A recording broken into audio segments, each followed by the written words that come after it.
Midnight in the Century. Notes Against Progress by Miguel Amorós. This is an audiobook recording of an English translation of the original Spanish transcript from a presentation delivered on November 8th, 2012. As of the time of recording, you can find this text on libcom.org. Made famous by the Enlightenment, in its origins, the idea of progress was almost subversive. The Church imposed the dogmas of creation and permanence that established the immutability of living beings, created by the divinity just as they were, which is why there are very few lines in the encyclopedia under the caption of progress, which is simply defined as forward movement. On the other hand, Diderot and the other encyclopedists did not consider civilized society to be superior to the society of the savages, quite the contrary, which is why their position with regard to progress was skeptical or reserved, to say the least. For one reason or another, the idea was imposed in Europe during the Industrial Revolution. As Mumford said, quote, "Progress was the equivalent in history of mechanical motion through space," end quote. It was the interpretation of the fact of change as something that only went in one direction, in which going backwards, or decline, or regression were explicitly excluded. Enlightenment thought interpreted industrial production as the herald of a world free of religious prejudices and ruled by reason, where happiness would be within reach of everyone. The reality often contradicted this interpretation, but the contradiction was resolved by supposing that backward movement formed part of the advance. For example, it was assumed that the ugliness of industrialized society was pregnant with a future in which material abundance would be the rule and freedom its result. And to top it all off, science would solve all problems. The economy would grow, and the democratic state would offer equality before the law in the realm of distribution. Every coin has an obverse side, however, and under the blows of science, statism, and productivity, progress has led us to the verge of disaster. Science and technology have transformed the means of production into increasingly more powerful means of destruction. Economic development has engendered inequality, social injustice, and poverty everywhere, and in the progress has devastated the natural environment. The state has become a many-tentacled bureaucratic monster that devours the life of its subjects. Social and ecological disasters have become common currency, and dissatisfaction, like the crisis, has become generalized. Individuals, crushed by production and politics, are incapable of mastering their fates. Within them resides a void that has been accumulating for more than 2 centuries that renders them utterly incapable of formulating and communicating their dissatisfaction, although for the first time ever, the belief in a better future is generally collapsing. Confronted by the real possibility that the world is now plunging into ever greater difficulties that augur its doom in the not-too-distant future, the idea of the future has lost all its relevance. In view of these regressions on such a vast scale, the sufferings of past generations seem to have been in vain. This is significant because all emancipatory ideas from the French Revolution up to May 1968 were justified in the name of scientific reason and progress. For the progressivists, science created inexorable economic and social laws whose historical necessity was not questioned, since, inscribed in the nature of things, they were beyond all human designs. In order to be equitable and just, we have to acknowledge and obey them. The founding principle was one that postulated the continuous and unlimited perfectibility of the human being by virtue, according to Godwin, the first to refer to anarchy, of the empire of scientific reason. Fourier said that it was the desire of nature that barbarism would tend by stages to reach civilization. Proudhon even claimed that the idea of progress replaced the ideal of the absolute in philosophy. Marx designated the working class as its main historical agent, as the greatest productive force. The historical process, according to Hegel, as it moved forward left the idea, progress, in its wake. His disciple Marx taught us that this movement was nothing but a natural unfolding of economic stages in obedience to laws against which the human will was powerless. The human will was, furthermore, determined by these same laws. It was the historical process associated with the scientific and technical development of production that lay at the heart of the Marxist doctrine that was so effectively criticized by Bakunin, a doctrine in which it was implicit that the scientific knowledge of its laws would enlighten a class of leaders who, organized in the party, would guide the masses in a revolution that aimed at the best possible destiny in a classless society. There were some powerful blows directed at metaphysics and religion, but they did not overthrow them. To the contrary, they reinforced them with a new superstition, scientific superstition. Scientific fetishism is the substance of the idea of progress. For the progressivists of every school, science appears as the remedy of every evil. All thought must adopt its methods and accept its conclusions. Reflections on truth, justice, or equality that are not framed in the context of science are defined as metaphysical disquisitions. Whereas religion was a thing of the past, science belonged to the highly developed future, to progress. The two were less incompatible than was believed, however. In progressivism, science shows itself to not be just knowledge, but faith. Saint-Simon, one of the first socialist reformers, considered his followers to be engineer evangelists and apostles of the new religion of industry. For his schismatic student Comte, science elevated man to the status of, quote, supreme head of the economy of nature, at the head of the living hierarchy, awakening in him, quote, the noble desire of honorable incorporation with the supreme existence, end quote, and as a result leading him to perfect unity with the great being, the definitive form of existence.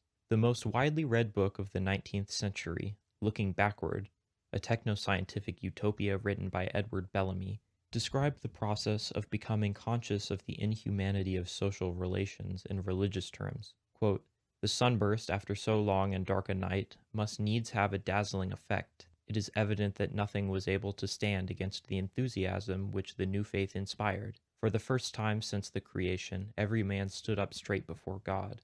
The way stretches far before us, but the end is lost in light, for twofold is the return of man to God. The divinity had implanted the ideas of progress in the hearts of man, judged by which our past attainments seem always insignificant and the goal never nearer, end quote.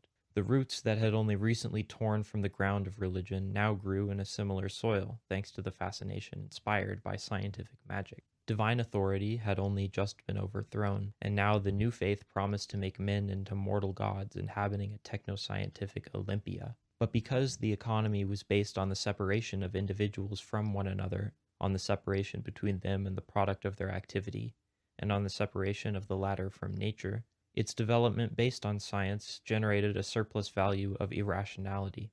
Soon a new kind of leader appeared, inspired by scientific assumptions, dubious traits that with the passage of time became predominant both in the capitalist and socialist camp, the tendency to justify the means by the end, the present by the future, or the real by the ideal. For example, the ruling class appealed to the urgent imperatives of the situation of the moment in order to destroy the poetry of the liberating revolution, postponing sin die and ever less substantial justice and liberty. Thus, the social life, propagated first by the bourgeoisie and later by the bureaucratic class born from the revolution, tended to regulate itself in accordance with pragmatic criteria, renouncing the dictates of objective reason. Comte, whose political slogan was order and progress, had already specified that, quote, in all cases, considerations relating to progress are subordinated to those relating to order, end quote. And going even further back in history, an enlightened precursor like Fontenelle maintained that the truth, the principal determination of reason, had to be subordinated to the criteria of utility, and even sacrificed altogether if social conventions so required. The same thing can be said of all other determinations. The bourgeois class, and behind it the bureaucracy, in order to liquidate reason, invented a new pseudo-rationalist metaphysics that was manifested as blind faith in scientific discoveries, technical innovations, and economic development, a faith designated as materialism, which was destined to lead to a perpetual present of irrationality and barbarism. Stalinism, for example, demonstrated that not even history had progressed enough, and that historical progress had been nothing but an ideology at the service of a new ruling class, the party bureaucracy, which was used to disguise oppression on a colossal scale. After a certain level of this reversed progress had been attained, which led to the First World War and the rise of Nazism, its negative effects have so far surpassed its positive effects that it constitutes a threat to the survival of the human species. In the subsequent stage of development, the ultimate end of progress was then revealed to be the end of humanity, first materialized in nuclear weapons, and then in the police state and the industrialization of life, and finally in pollution and global warming. If history continues along the course laid out by progressivist hubris in all its variants, the endpoint will be desolation, not the Eden of the happy consumer or the communist paradise. The idea of progress establishes an ascendant trajectory from the societies labeled as primitive to today's modern civilization.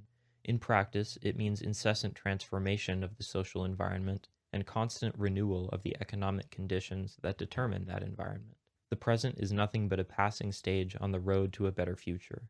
This idea, however, considers contemporary society to be superior to all preceding epochs, and above all contemplates the evolution of society as the fulfillment of its own evolution. The future is nothing but the apotheosis of the present. In reality, the future vanishes in ideology, leaving nothing of progressivism but a vulgar apology for what exists. This is why the entire ruling class, in politics and in the economy, proclaims progress as a symbol of its identity, because to the degree that it dominates the present, it reinscribes the past, of which it feels it is the heir, and conjures up the specter of the future over which it never relinquishes control. Progress is its progress. Leaders make progress despite their redundancy, thanks to the progress of ignorance and control, leading to ever more gigantic institutional structures. Just think of the possibilities of rule that are opened up by the technological systems of surveillance or mass culture, not to speak of the extension of the state's educational model in which the first progressivists placed their hopes, which has created a functional form of ignorance that the virtual space has generalized.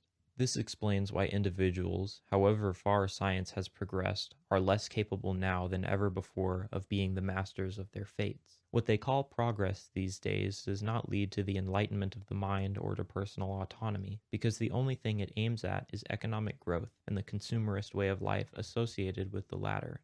The separate power to which it lays claim requires egotistical and fearful, or better yet, mechanized beings.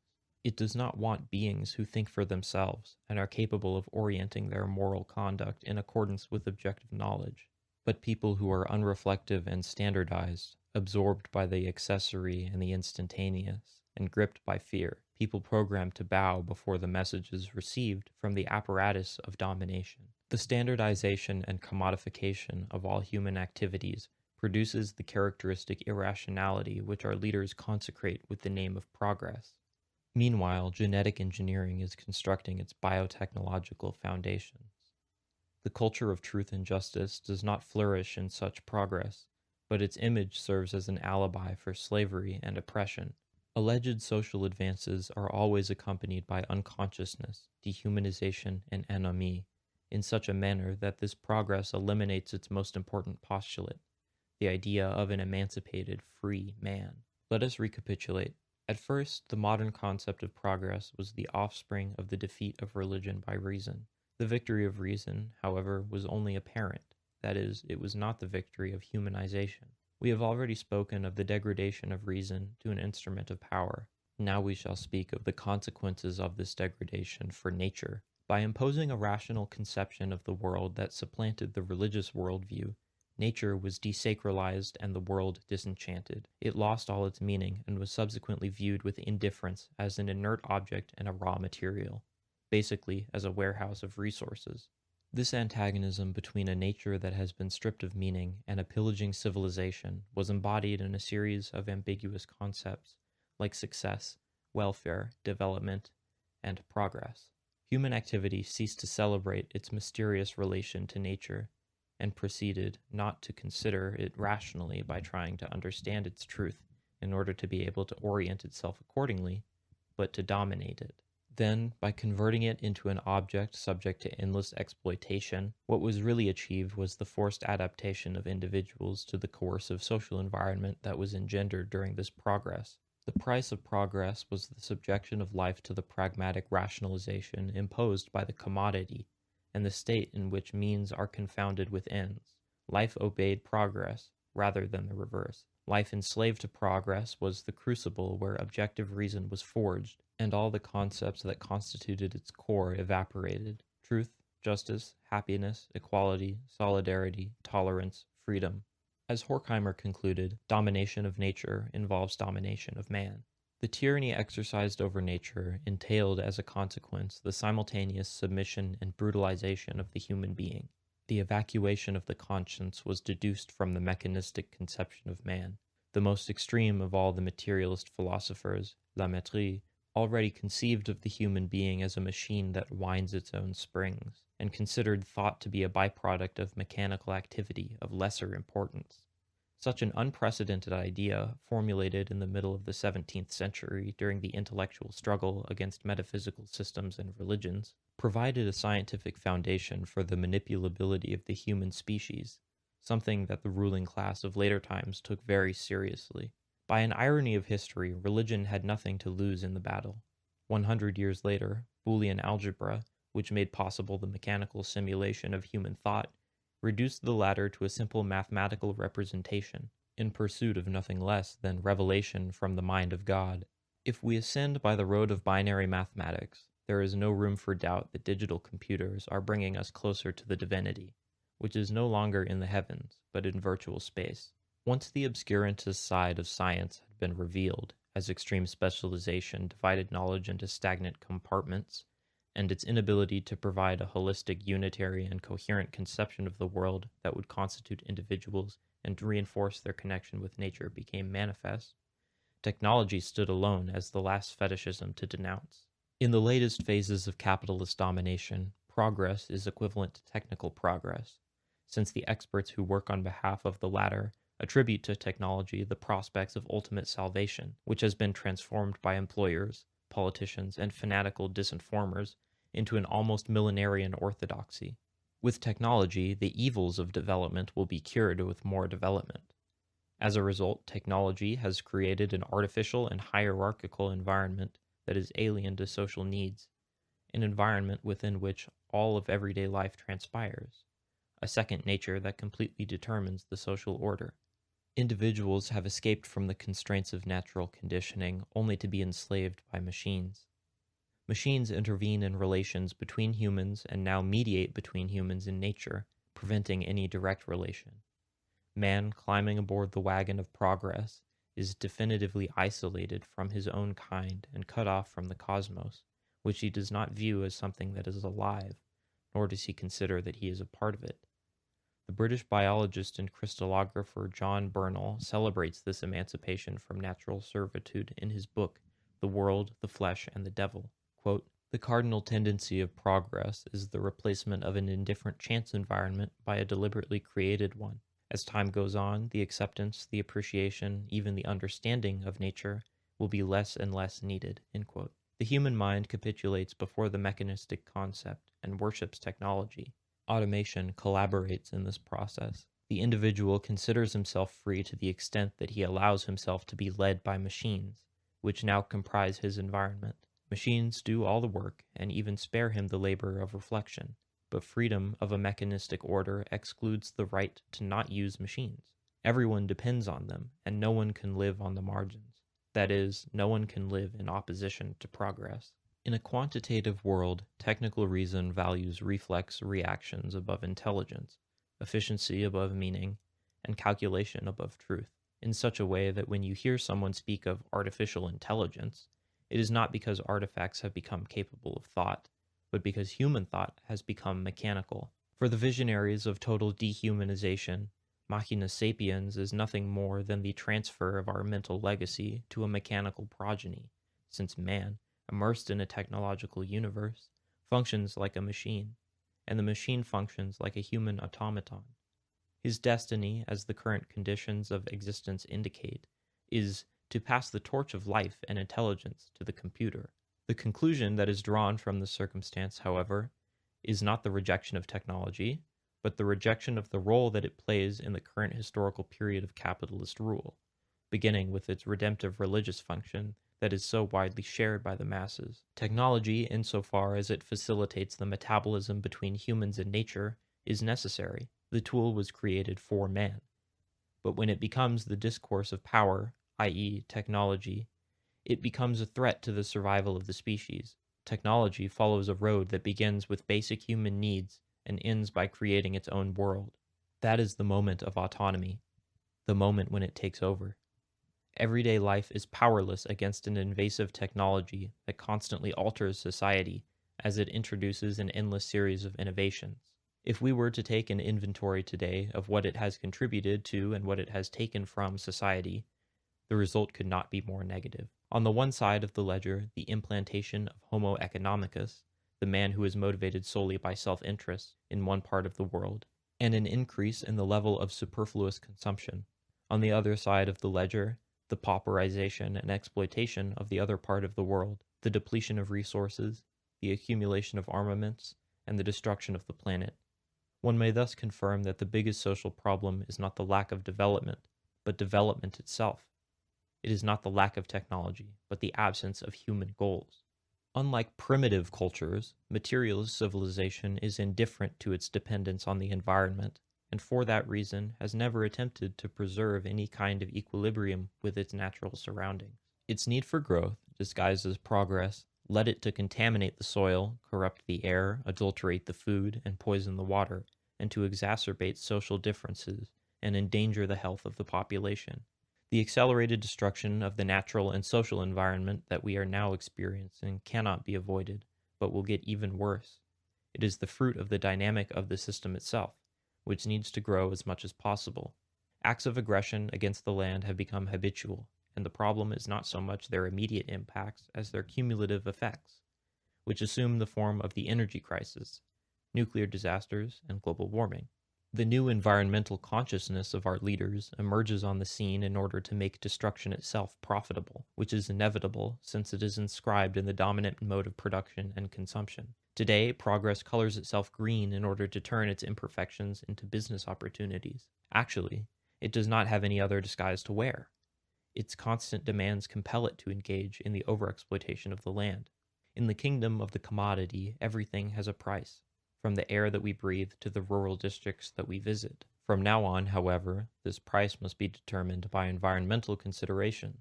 The leaders who have been converted to environmentalism must incorporate the cost of certain instances of collateral damage of the ongoing disaster into the final price tag if they want the foundations of industrial society to continue to exist without transformation. Should they be transformed, for them this would be the end of progress. For us, however, progress is the end. The critique of the idea of progress leads us along dangerous roads that skirt the edges of ideological abysses. From the philosophical point of view, the demolition of progressivist materialism does not imply a return to the duality of matter and spirit, nor is it a rickety bridge to nihilism, nor does the rejection of a teleological history necessarily signify the rejection of history. The denial of a scientific ethic does not lead to the impugning of science as such any more than the inanity of the current education system excludes the idea of education. Simply stated, the assertion that history does not have a plan and that it does not conceal a purpose, that historical laws are not laws since the history of humanity is a process of becoming rather than one of consummation, that scientific knowledge is not itself the social beacon, and that the transmission of experience from one generation to another does not function by way of educational institutions. We have claimed that social contradictions are ultimately derived from the contradictions between society and nature that have been revealed by history.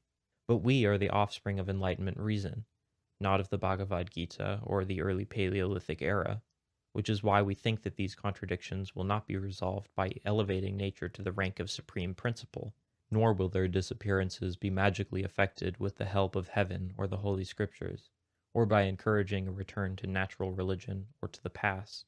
Good intentions of that kind mitigate neither the crisis of rational thought nor that of the world, but instead nourish irrational ideologies and fundamentalist movements that only make these crises more acute.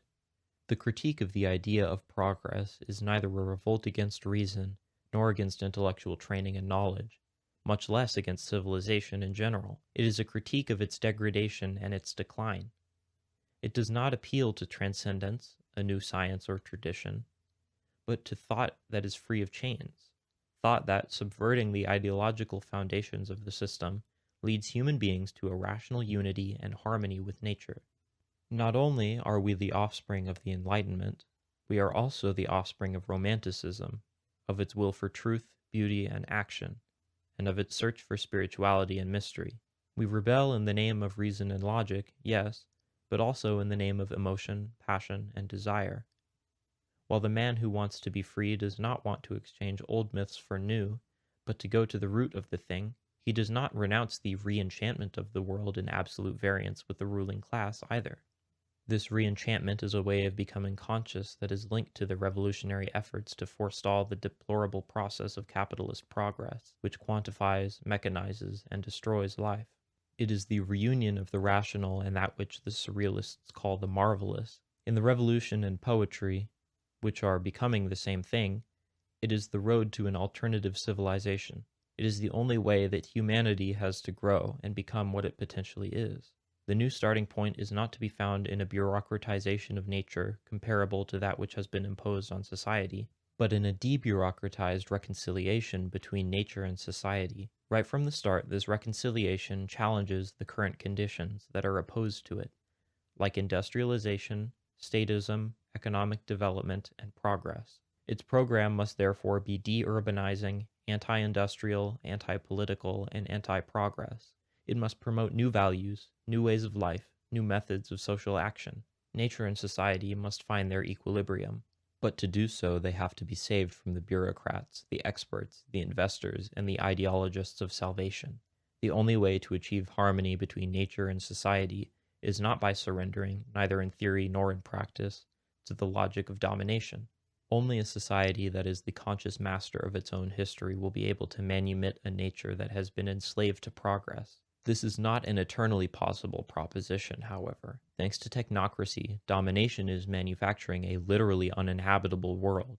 And as Walter Benjamin points out in One Way Street, quote, if the abolition of the bourgeoisie is not completed by an almost calculable moment in economic and technical development, a moment signaled by inflation and poison gas warfare, all is lost. Before the spark reaches the dynamite, the lighted fuse must be cut, end quote. The necessary revolution will not break out from a mere contradiction between the masses of consumers and the financing of consumption, but from the determined reaction against a kind of progress that irremediably leads to catastrophe.